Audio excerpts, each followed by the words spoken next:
Hi guys, welcome to my channel. तो आज का जो हमारा टॉपिक है वो है क्वांटिटीज़ हैविंग सेम डायमेंशन। ऐसी क्वांटिटीज़ जिनकी डायमेंशंस कैसी होती है, सेम होती है ना। तो चलिए ये स्टार्ट करते हैं टॉपिक। और दूसरी बात ये है कि नोट्स साथ में बनाते चलिएगा और सेशन को लाइक सब्सक्राइब शेयर ज़रूर कर दिया करिए, ठीक है। और चलिए स्टार्ट करते हैं बिना टाइम वेस्ट किए। Different physical quantity can have same dimensional formula. मतलब तरह तरह की जो भिन्न भिन्न फिजिकल क्वांटिटी होती हैं उनकी जो डायमेंशनल फार्मूला होते हैं वो सेम होते हैं। कैसे सेम होते हैं इस चैप्टर में हम जानेंगे, इस टॉपिक में हम जानेंगे। जैसे कि हमने ले लिया 0 इन मास, 0 इन लेंथ, -1 इन टाइम, ठीक है। तो आप देख पा रहे हैं कि ये जो हमारी डायमेंशनल फार्मूला है वो फ्रीक्वेंसी का भी होता है, एंगुलर वेलोसिटी, एंगुलर फ्रीक्वेंसी का होता है, एंगुलर वेलोसिटी का होता है और एक्सेट्रा। मतलब फ्रीक्वेंसी हो या एंगुलर फ्रीक्वेंसी हो या एंगुलर वेलोसिटी हो, ये तीनों का तीनों जो होते हैं ये सेम इनका फार्मूला होता है। सेम इसी तरह से 1 इन मास, 1 in length, -1 in time means m⁻1 mLT-1। ये किसका होता है? मोमेंटम का भी होता है और इम्पल्स का भी होता है, राइट। तो हम कह सकते हैं कि देखो 1 2 3, ये 3 जो डिफरेंट फिजिकल क्वांटिटी हैं इनका फार्मूला सेम है। ये जो 2 डिफरेंट क्वांटिटीज़ हैं इनका फार्मूला सेम है। तो ये कह सकते हैं ना कि ये जो फार्मूला है इन सबके लिए सेम है। क्लियर? नाउ अब द सेकेंड पॉइंट पे चलते हैं। Application of the dimensional formula. Application of the dimensional फार्मूले में, डायमेंशनल एनालिसिस में क्या करेंगे कि हम उनका एप्लीकेशन जानेंगे कि यूज़ क्या होता है। जो डायमेंशनल एनालिसिस हैं इनका यूज़ क्या होता है अपनी लाइफ में या अपने वर्क में, ठीक है। The method of studying a physical phenomena. मतलब फिजिकल फिनोमिना का जो स्टडिंग का जो मेथड होता है on the basis of dimensions के बेसिस पर, उसको कहते हैं फिजिकल एनालिसिस। क्या कहते हैं? फिजिकल एनालिसिस, ठीक है। मतलब फिजिकल फिनोमिना की जो स्टडी होती है उसका जो मेथड होता है किसका? डायमेंशंस के बेसिस पर, वो होता है डायमेंशनल एनालिसिस। फर्स्ट है इसका use to convert a physical quantity from one system of units to another system. मतलब यहाँ पर क्या होता है, फिजिकल क्वांटिटी जो होती हैं उनको कन्वर्ट करना एक सिस्टम से दूसरे सिस्टम में।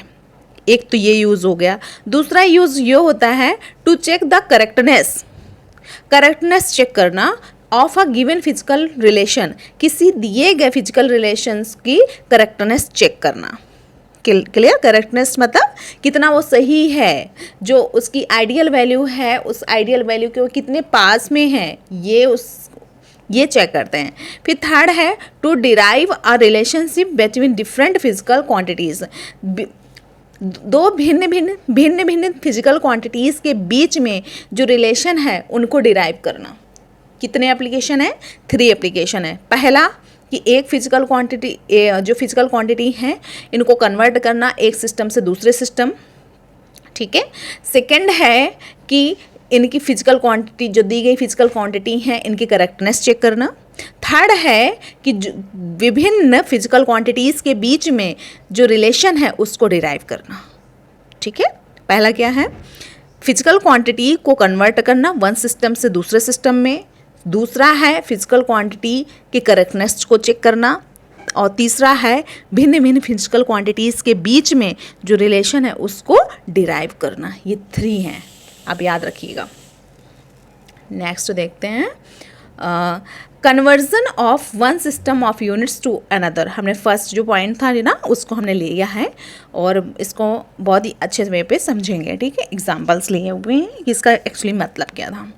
तो अब हम क्या कर रहे हैं कि जो सिस्टम, एक यूनिट का जो सिस्टम है उसको हम कन्वर्ट करेंगे एक सिस्टम से अनदर सिस्टम में। तो मान लेते हैं कि ऐसे मान लेते हैं, ये हमने एक बॉक्स लिया, इसका नेम ए है, ये हमने बॉक्स लिया, इसका नेम बी है, ठीक है।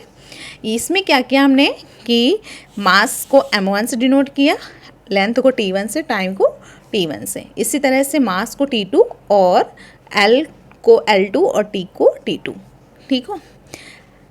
मास, लेंथ एंड टाइम, ये बॉक्स है, ये बॉक्स बी है, क्लियर। तो वही हमने लिखा है कि let M1, L1 and T1 be the size of fundamental unit. ये हमारे जो M1, L1, T1 है, ये हमारे साइज हैं फंडामेंटल यूनिट्स के। फंडामेंटल यूनिट्स को हम बेस यूनिट्स भी कहते हैं, right. Mass, length and time in one system, एक सिस्टम में इनकी वैल्यू है और सेकेंड सिस्टम में M2, L2, T2 है, क्लियर। अभी क्या करेंगे, अब कंपेयर करेंगे, ठीक है।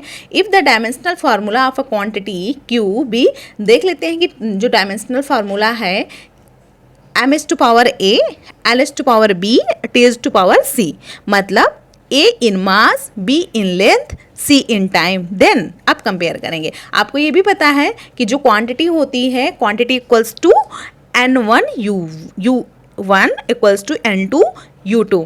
जो n1 है ये हमारी न्यूमेरिक वैल्यू है, जो u1 है ये हमारी यूनिट है, किसकी, फर्स्ट सिस्टम की, इसकी फर्स्ट सिस्टम की। जो n2 है ये हमारी न्यूमेरिक वैल्यू है अदर सिस्टम की, और u2 है वो यूनिट है किसी अदर सिस्टम की, क्लियर। अब क्या करेंगे कि जो u1 है ये हमारी यूनिट है, तो हमने ले लिया है कि हमारी जो यूनिट है सफिक्स में 1 लगा देंगे, और ये हमारी जो डायमेंशनल फार्मूला है इसको सेम इसी तरह से राइट कर देंगे। तो n1 इक्वल्स n1 और स्क्वायर ब्रैकेट में के साथ में m1 is to power a, l1 is to power b, t1 is to power c bracket close equals to n2 m2 is to power a, l2 is to power b, t2 is to power c, clear. इतना clear हुआ। अब क्या करेंगे, यहाँ से n2 की value निकालेंगे। क्या निकालेंगे n2 की वैल्यू, देख लेते हैं, चलिए। n2 इक्वल्स टू n1, कैसे n2 की वैल्यू हमें निकालनी है ना, किसी अदर सिस्टम में जो न्यूमेरिक वैल्यू है उसको निकालना है कि न्यूमेरिक वैल्यू उसकी किस कैसी है। तो हम क्या करेंगे, इस वाले टर्म्स को इसके नीचे कर देंगे।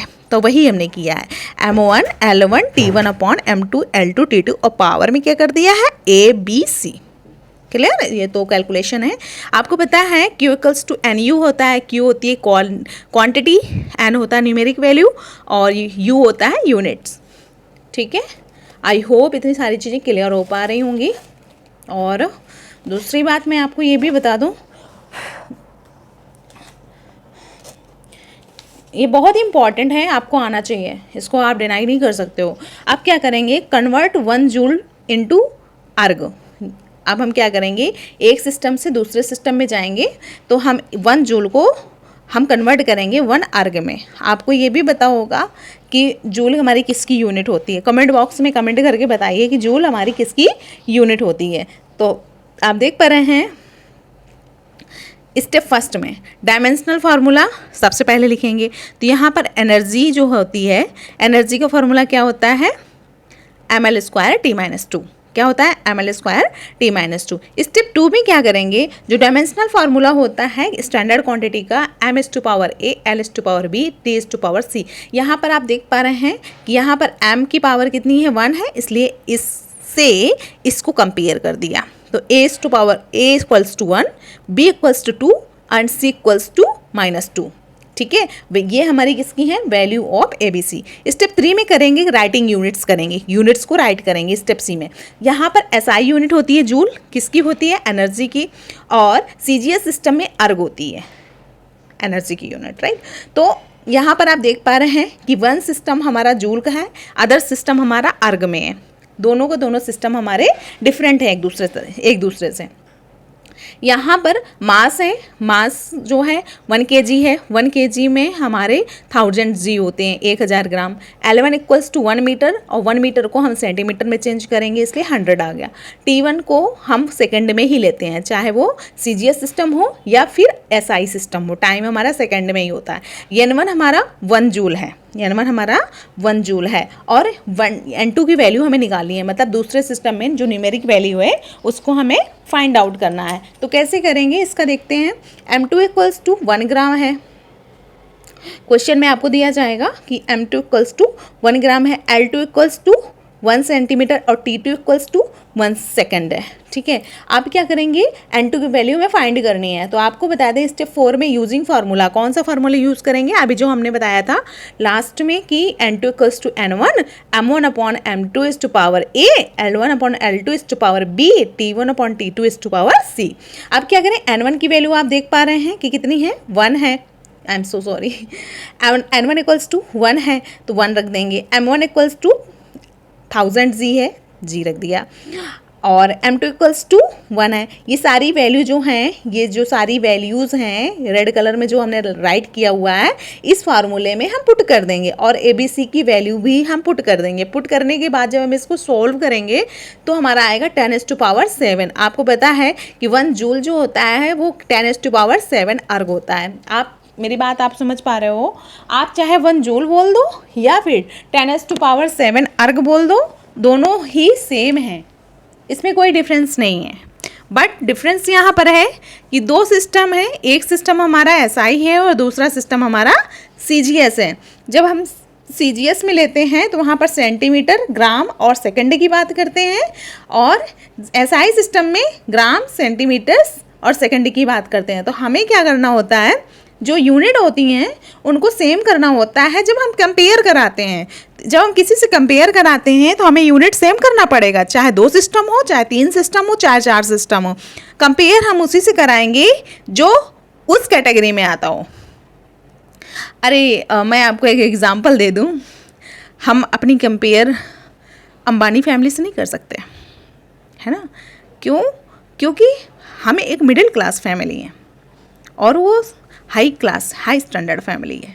ठीक है, तो मेरे कहने का ये मतलब है कि कंपेयर भी उन्हीं सिस्टम से होता है जो सिस्टम उस कैटेगरी में आता हो। सिंपल सी बात है, ये तो मैंने जस्ट एक मजाक किया है ना। तो देख लेते हैं, 1 जूल इक्वल्स टू 10⁻⁷ अर्ग। अभी क्या करेंगे, ये हमारा नेक्स्ट एग्जाम्पल है, देख लेते हैं। Find the value of 60 joule per minute on a system. कोई एक सिस्टम है जिसकी जो पावर है वो 60 जूल पर मिनट है, मतलब 1 मिनट में 60 जूल उसकी कैपेसिटी है, उसकी पावर है। That has 100 gram, 100 centimetre and 1 minute as the base unit. तो चलिए देख लें, तो power equals to 60 joule per minute. अब इस 60 जूल को आप जानते हो कि SI सिस्टम में हमारा टाइम हमारा मिनट में नहीं होता है, इसलिए हमने टाइम को क्या किया, टाइम को सेकंड में चेंज किया। जब इसको टाइम को सेकंड में चेंज किया तो 60 सेकंड इक्वल्स टू 1 वाट। तो आपको पता चल गया कि पावर हमारी किस में है, पावर की वैल्यू है 1 watt, which is the SI unit of power. जो ये यूनिट है वाट, ये पावर की SI यूनिट है। आप देख लेते हैं dimensional formula of power. Dimensional formula of power होता है ml² T-3। यहाँ पे स्टेप 2 में क्या करेंगे, एक स्टैंडर्ड फिजिकल फार्मूला से हम क्या करेंगे, कंपेयर कराएंगे। m is to power A, L is to power B, T is to power C, equals to कितना आया 1, B equals to 2, C equals to -3। अब क्या करेंगे, दोनों को दोनों, पहला सिस्टम हमारा किस में होगा, SI सिस्टम होगा, दूसरा हमारा एक न्यू सिस्टम है।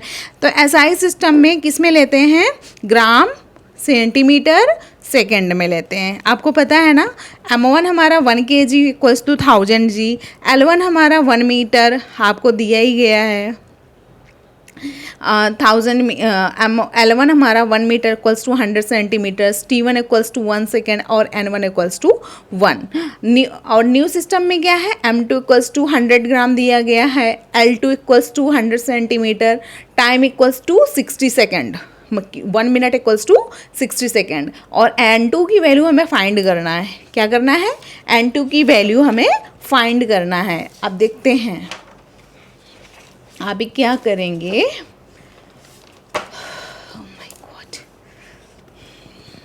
अब स्टेप 4 में करेंगे using formula, N2 equals to N1, M1 upon M2 is to power A, L1 upon L2 is to power B and T1 upon T2 is to power C। अब क्या करेंगे, इन सभी की जो वैल्यू, जो SI सिस्टम था उसकी value और जो न्यू सिस्टम था उसकी वैल्यू हम इस फार्मूले में पुटअप कर देंगे। पुटअप करने के बाद इन सब का कर लेंगे कैलकुलेशन और फाइनली हमें फाइंड हो जाएगी 2.16 इंटू 10⁻⁶। यहाँ पर आप आंसर देख पा रहे हो 60 जूल पर मिनट। आप देख पा रहे हो कि 60 जूल पर मिनट जो आया है वो हमारा किसके इक्वल है? क्वेश्चन में दिया गया था ना 60 जूल दिया गया था ना, ये किसके इक्वल होगा? तो हम बता दें आपको न्यू सिस्टम में 2.16 into 10⁻⁶ new units of power, ये न्यू यूनिट्स हमारी पावर की होगी। आई होप इतनी सारी चीज़ें क्लियर हो पा रही होंगी, है ना। एप्लीकेशन नंबर 2 देखते हैं। एप्लीकेशन नंबर 2 देखते हैं। कह रहा था कि डायमेंशनल करेक्टनेस को हम चेक करेंगे किसी भी फिजिकल रिलेशंस को, किसी भी फिजिकल रिलेशन जो दिया गया है उसकी डायमेंशनल करेक्टनेस को चेक करेंगे। तो चलिए देखते हैं।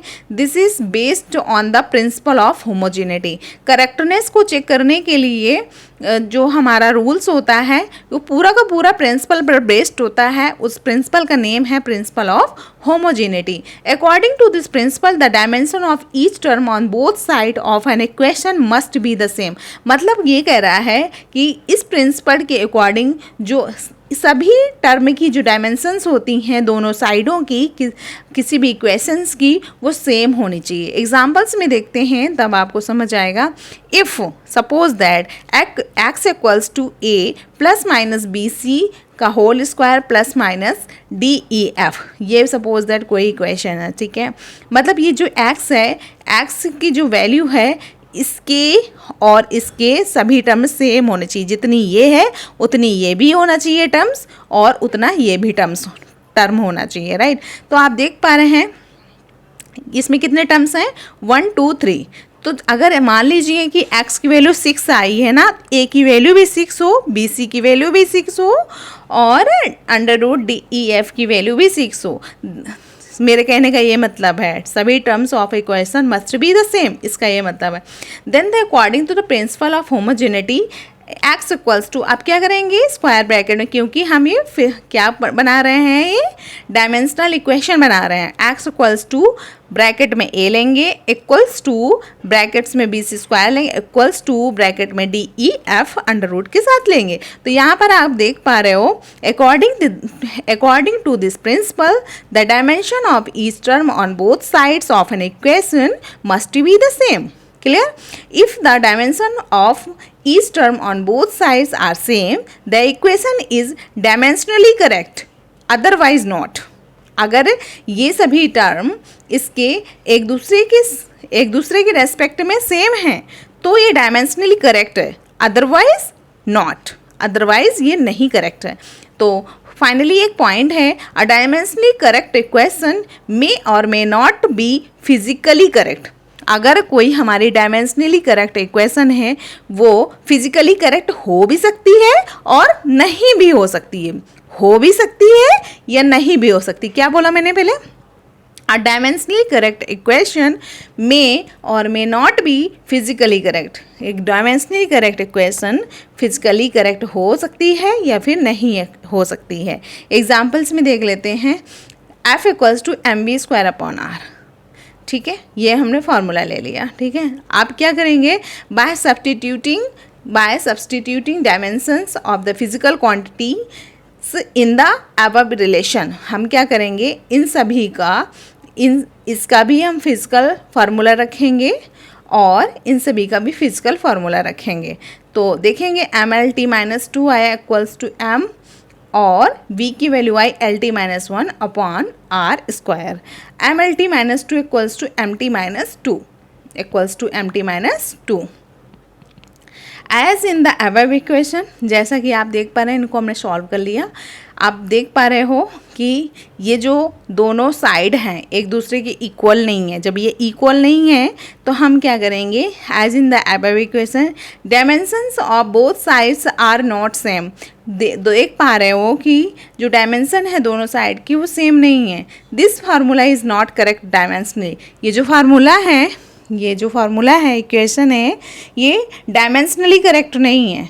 So can never be physically correct, इसलिए कभी भी फिजिकली करेक्ट नहीं हो सकती। अगर डायमेंशनली करेक्ट नहीं है तो फिजिकली भी करेक्ट कभी भी नहीं हो सकती है। इसका ये मतलब है वेलोसिटी इक्वल्स टू क्या होता है, length upon time equals to length upon distance upon time, length upon time equals to distance upon time होता है ना, डिस्टेंस को एल से डिनोट करते हैं, LT-1 इस तरह से हुआ। आप चलिए देखते हैं आगे भी।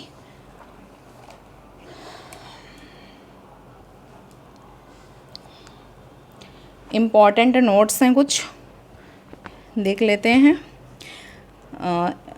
A dimensionally correct equation need not be actually an exact equation। जो डायमेंशनली करेक्ट इक्वेशन है